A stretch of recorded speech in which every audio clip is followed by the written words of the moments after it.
want to digress for a moment to take note of another famous writer whose name is entwined in my memory now with yours forever. You may recognize the woman that we interviewed last fall. What I asked Susan Sontag was, had she really said, as Entertainment Weekly reported, who is Camille Paglia? Did I really say it? You mean, do I really say it? Of course I did say it. Why? What a way to ask me. Did I really say something that Entertainment Weekly reported? Yes, I really did say it. Meaning what?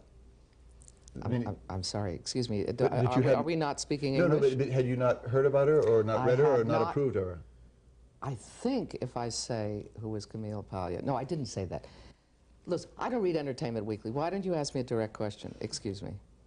Have you really not read or reckoned with Until Camille about 2.5 weeks ago, I had never heard of Camille Paglia. That is correct. I was astonished, I told her, because Paglia and Sontag had written on so many of the same subjects, from feminism to Italian Catholic paganism. Well, I wouldn't know that, would I? You'd be surprised at all the things I don't know, because I know about a lot of other things, and I read all the time. And I don't think I'm wasting my time in what I do read, so one can't read everything. Had she heard of you? Of course she had. People have been mentioning me to her for years. Not only that, but she can't continue to claim she's a bibliomaniac when she'd been, living in New York, and my book had been a bestseller in New York for like years, and et cetera, et cetera, et cetera. There's a massive denial out there, and yes. maybe a studied denial. What's that all about? Well, I think that it's as in The Turning Point with Anne Bancroft. I mean, she literally is being passed, okay, by a younger rival, and she's not handling it, I'm afraid, very gracefully.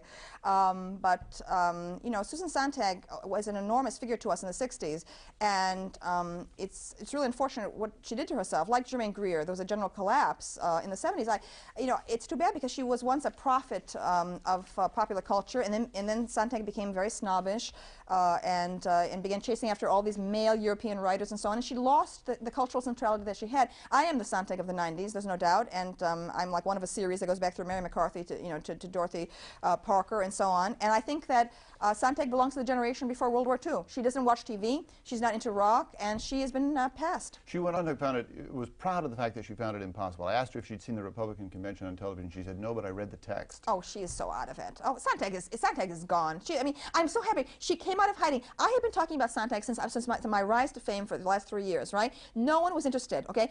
Sontag did Miss Mandarin in her New York apartment. Miss Mandarin did me such a favor by coming out with this novel. She came out, and everyone remembers the old Sontag. You see, they remember her as being beautiful, as being interesting, and suddenly they really saw her, okay, for the first time, and they realized she's dull, okay? She's boring, she's solipsistic, she knows nothing about contemporary life. She's not a very good writer any longer, okay? And even this new novel, she's become the toast of the bourgeoisie. She's no longer even avant-garde, okay? So she did me a tremendous favor. 1992 was a wonderful year for me, because she came out of hiding, and Germaine Greer came out of hiding, and suddenly people realized just how interesting I am.